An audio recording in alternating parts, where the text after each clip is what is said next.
in search of peace. The eyeless ant moves in search of peace. In short, the whole world is running in search of peace. So they are running in search of peace. They are running around in search of peace means they want to live. So we have no right. We have no right to destroy their life. So whether you are a Buddhist or not Buddhist, it will be wonderful if you stop unnecessarily killing insects or birds or animals. Unnecessary killing. Sometimes, we are very fond of just killing. Killing like that. It's not a good idea. Prevention is better than cure. So you can prevent many of these things. Of course, you have to protect yourself, but it's better to prevent them before they come, rather than eliminate them after they are already there. And in Buddhist teaching, it clearly says, the more you save life of other sentient beings, the more you live longer. This is law of karma, law of nature. The more you harm and destroy life, the more your life will be short, because you experience the fruit exactly according to the course that you do.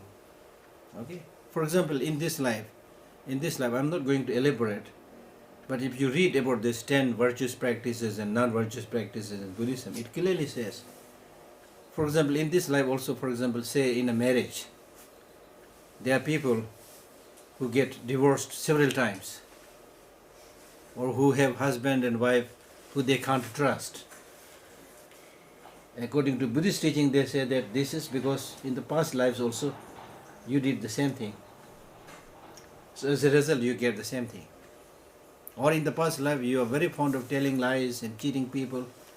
Then as a result, you will be born in a place where the climate is not so good, where it's full of like famine and flood, dirt and bugs and, difficult life. Many people are born there, you see. Some people are born in a very nice place, some people are born in a very difficult place, but they have to somehow, nobody forced them to stay there, but they are compelled to live there. Like, for example, look what is happening in Nepal. And in very remote areas, they are just living under big snow mountains and things like that, where there's a lot of, what do you call it, rocks coming down and glaciers coming down, you see. They know it is there, but still somehow because of the force of karma, they think it should be okay this time, it should be okay this time. So it's not okay. It comes down and kills them, you see. That's the meaning of karma. And you live in a house where you see a big crack there, but still you stay there thinking, no, it should be okay, should be okay. Then one day it falls down, it's not okay, you see. That's called karma. You think you are making a choice, you see. But when the force of karma is there, there's not much you can do. There's not much you can do. So therefore, it is important to understand this, the function of law of karma, if we want that long-lasting peace and happiness. All right, there are so many things to say, but we need to move. The actual practice, training, the conventional launch. So this must be this text is from where?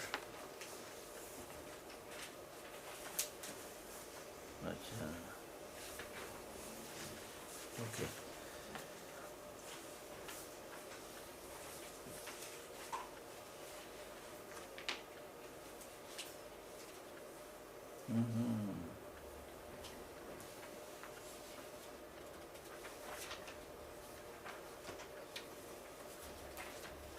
It looks like something is missing from this text.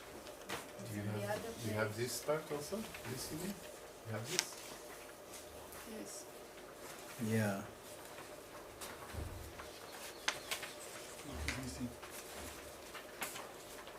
Yeah, okay. 2A, 2B. Acha. So actually in the text, the first it talks about the ultimate awakening mind.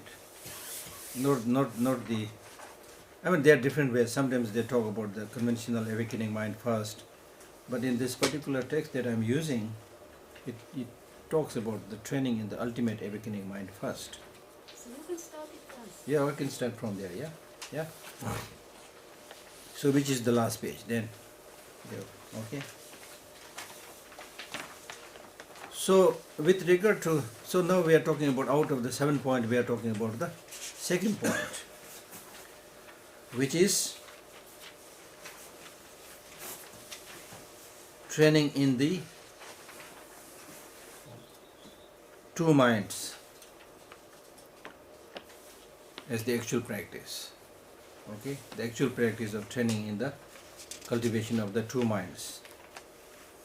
Two minds means ultimate bodhicitta and conventional bodhicitta.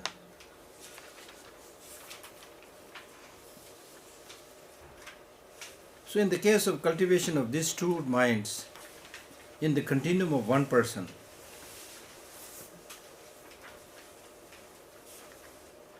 first you enter into meditative equipoise.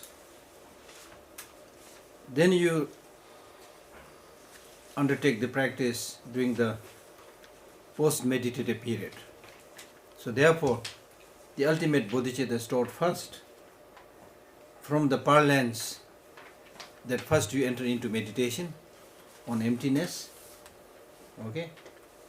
Then after you we get up from the meditation, you engage in your different activities in your life. Then you try to continuously practice the influence of that meditation on emptiness. So this is how explained in this particular text. So with regard to your practice of the ultimate bodhicitta, it is done through two levels. One, practice that you do during the meditative state, and two, the practice that you do during the post-meditative state. Okay? Now, before you do the practice during the meditative state, there are certain preparations that you need to do. That means the preparation is that in a temple or a clean place, you should first practice the 7 limb practice. 7 limb practice. You know the 7 branch practice? 7 limb practice. First is prostration. You do prostration. Second is making offerings. Third is confession. Fourth is rejoicing. Fifth is requesting the teacher to give the teaching. Sixth is requesting him to not to pass away, because the teacher is important. We request them, like we make long life offering to His Holiness. So requesting the teacher to stay. And then the 7th is dedication. So this is called 7 limb practice. Huh? It is there? Yeah. We have it. Okay, you have it. Page Oh, wonderful. 16. Okay. So I'm not going to spend a lot of time explaining this in detail. So you do that, and then you make supplication to the deities or the lamas, and then in your meditation home, meditation house, if you have a separate meditation, it's okay. If you don't have, then maybe you choose one of the corner in your house. It should be a place which is inviting, and the cushion, the seat, the rear side should be slightly higher, so that when you do the meditation you don't get easily tired. Okay. And then on this meditation seat,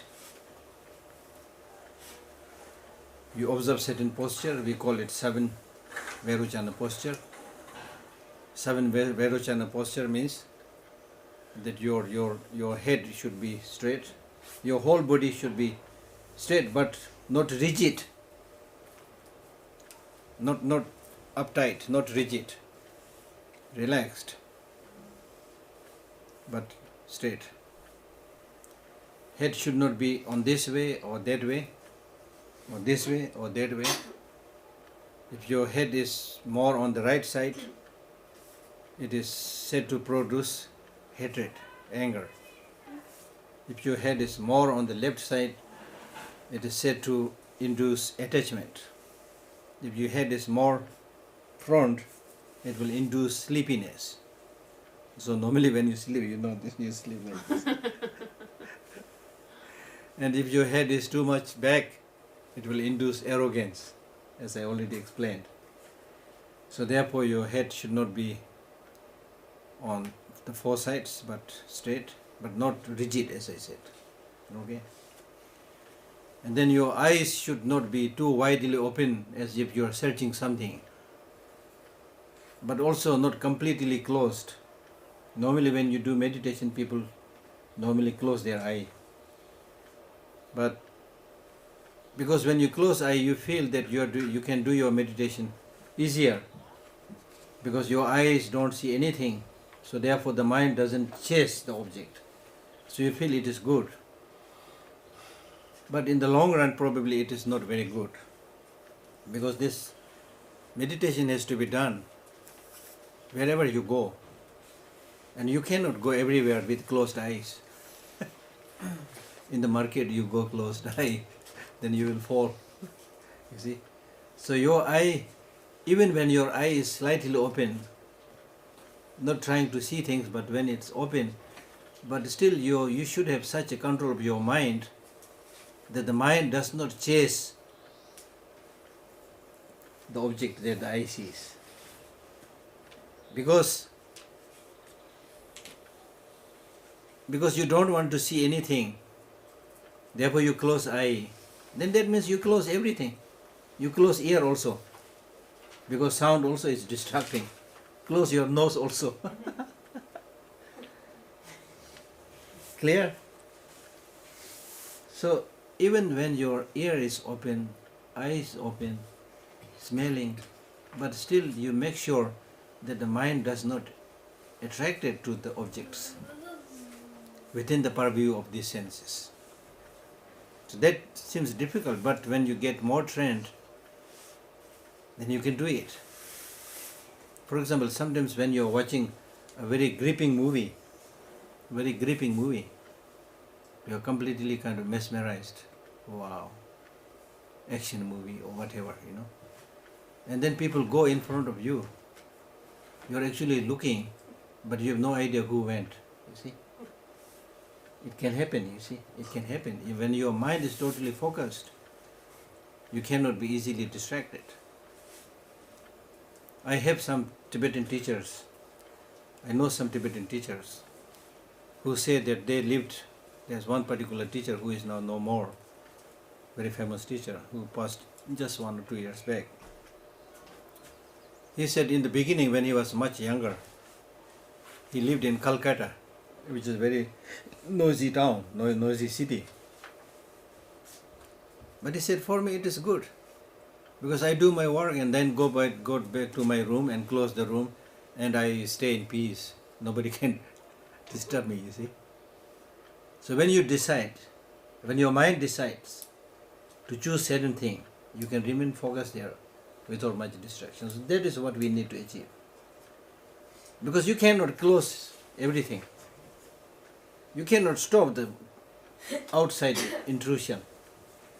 But you should prepare your mind in such a way that you are not affected by those intrusions.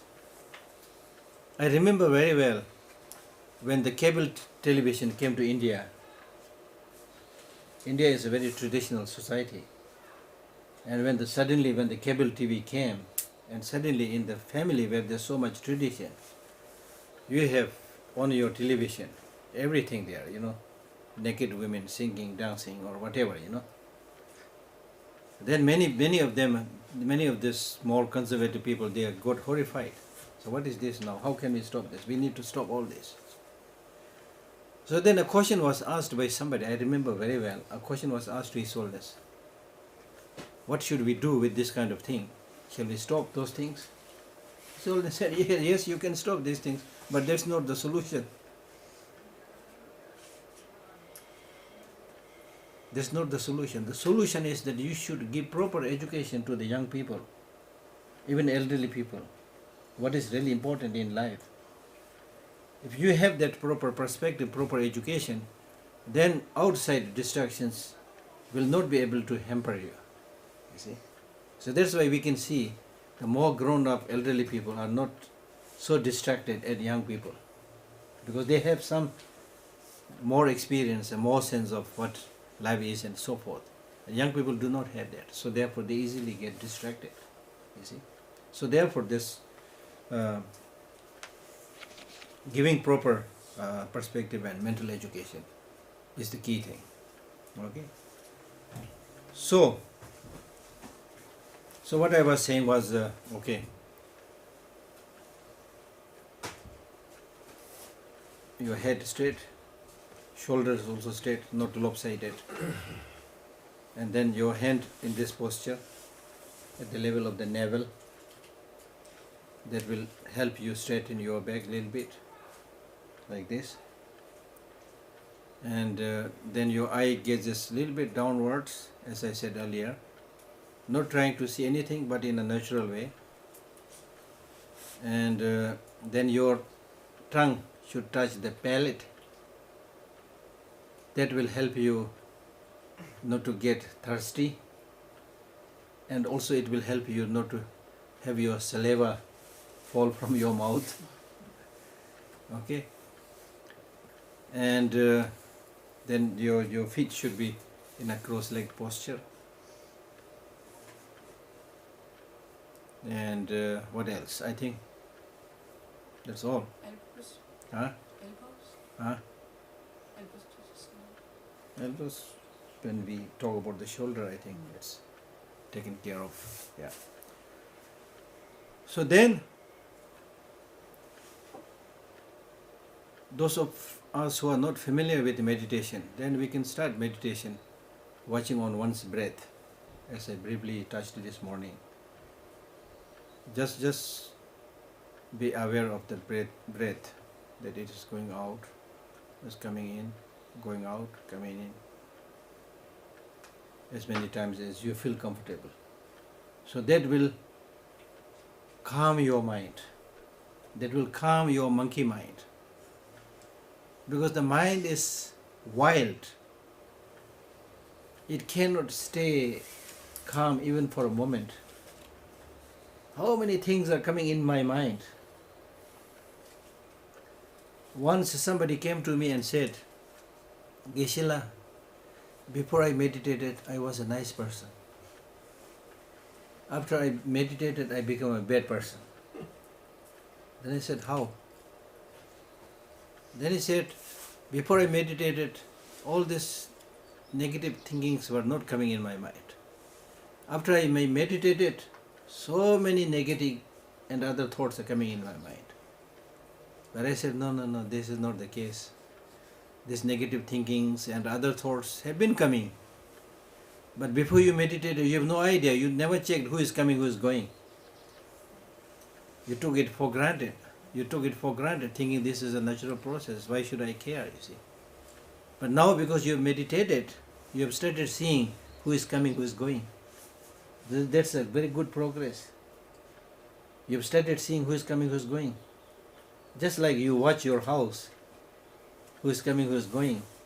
Nowadays we even put television, a spy camera to see who is coming and who is going. So we should put that spy camera in the mind and see who is coming, who is going.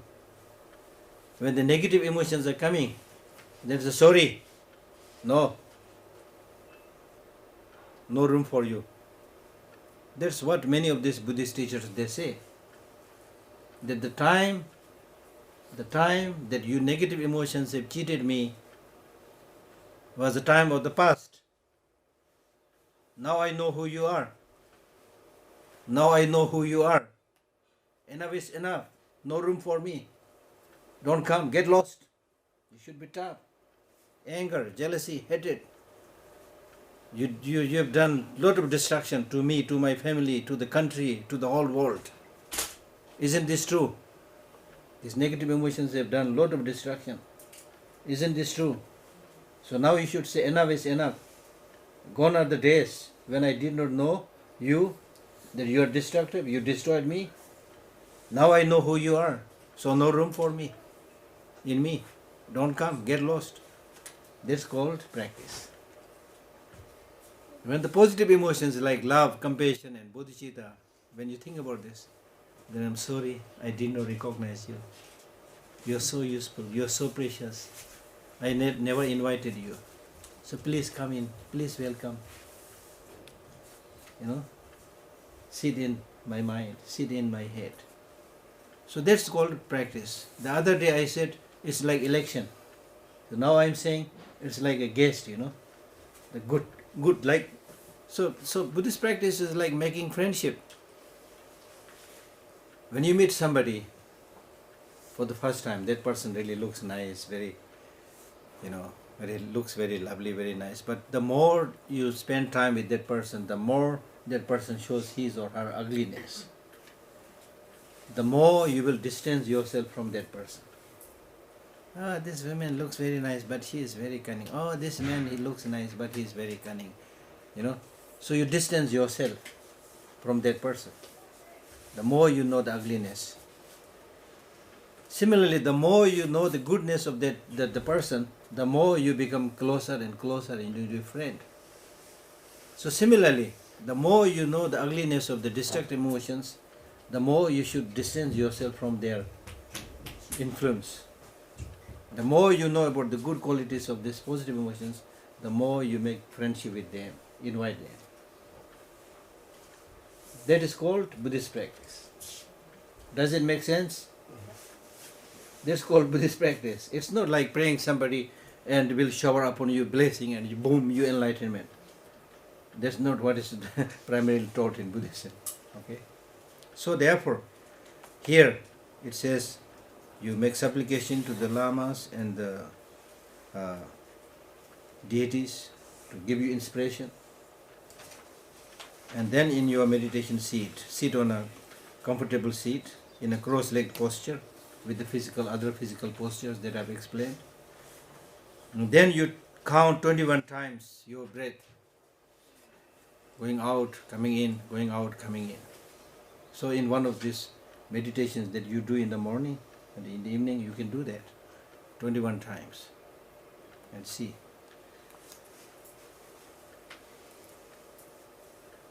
The purpose of doing such a meditation is that prepares you as a suitable basis for doing the actual meditation.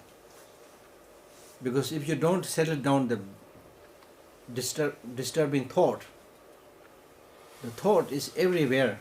So many thoughts are coming, as I said. So first thing you need to do is pacify these thoughts, settle these thoughts. So that's why we talk about these two practices, two meditations called Shamat and Vipassana. You know about this? Shamat and Vipassana. Shamat has been literally translated as calm abiding meditation. Calm abiding meditation. That means first calm your mind of the invasions of the discursive negative thoughts. Calm, abiding, calm the mind from the invasion of discursive thoughts, and then abide on the chosen object. If your mind is disturbed, how can you meditate? Okay, that's called calm abiding, shamat. And then vipassana. Then there is a possibility to see the greater depth of the reality, insight, get more insight through analytical meditation.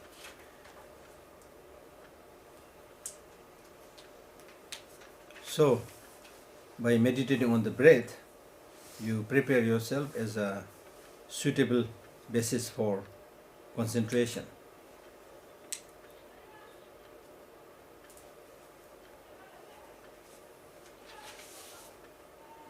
Then for the actual practice, there are many ways of doing it. One is you meditate on all phenomena as having no independent existence, meditation on emptiness at one go. Okay.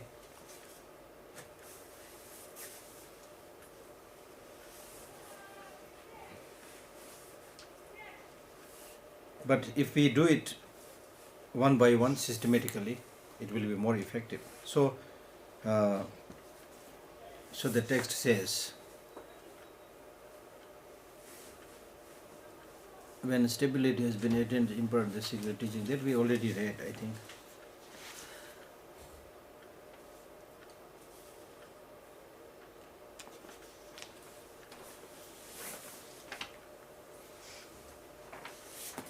When stability has been attained, impart the secret teachings. Through these practices of watching on the breath, when some kind of stability has been attained, then you can do the practice of these secret teachings of meditation on ultimate bodhicitta and so forth. So consider all phenomena as like dreams.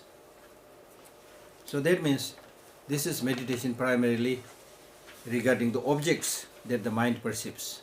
Consider all phenomena means all phenomena that the mind perceives. See all these phenomena like a dream. When you don't analyze, they all look concrete, objective, existing independently from its own side. But if you analyze them very carefully, there's not much essence in it. There's nothing having inherent or independent existence. So that's the meaning. Consider all phenomena as like dreams.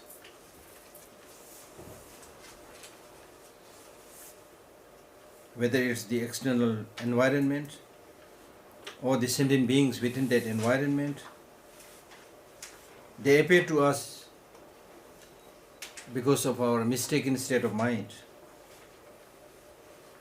And apart from what the mind perceives, they do not have speck of existence from their own side. Now, if that is the reality of the phenomena that is perceived by the mind, what about the mind itself? Examine the nature of unborn awareness. Unborn awareness means the mind. The mind, the awareness which is perceiving all phenomena as like dream. This mind itself, the nature of this mind itself is unborn. Unborn in the sense it does not have inherent or independent existence. Because in the case of the mind, if you think properly about the mind, and then what was past is gone, no more there, and what is future is not there, it's yet to come. And when you talk about the present, also how can you find that present? How can you find that present? You can split it to a very tiny fraction. And even that tiny fraction should have past and future. So it's very difficult to pinpoint something that could be identified as present, you see. It's a relative thing. So in this way, when you analyze the nature of the mind, you won't find it.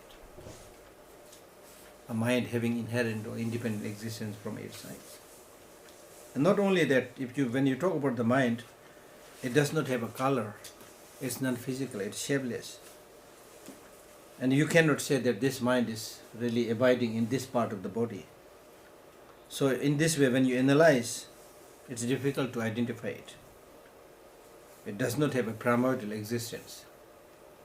So that's the meaning of examine the nature of unborn awareness. Just as you have seen the dreamlike state of all the objects that you have perceived, the mind also has a similar nature. Then what about the remedy? What about the antidote, the counterforce that you have cultivated for removing afflicting emotions? The remedy, that antidote, is also a mind. So therefore it also does not have inherent existence.